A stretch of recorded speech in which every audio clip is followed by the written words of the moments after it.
If you live by yourself like I do, you'll find yourself bored a lot of the time, and you'll make up stupid games to occupy yourself. So what if it's raining on a Saturday night?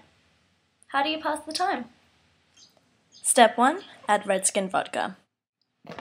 Step 2. Add gummy bear vodka. Step 3. Make sure you hoy yourself up. Step 4. Add some friends. And step 5. Add more alcohol. And then you just wait around and see what happens.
Could we?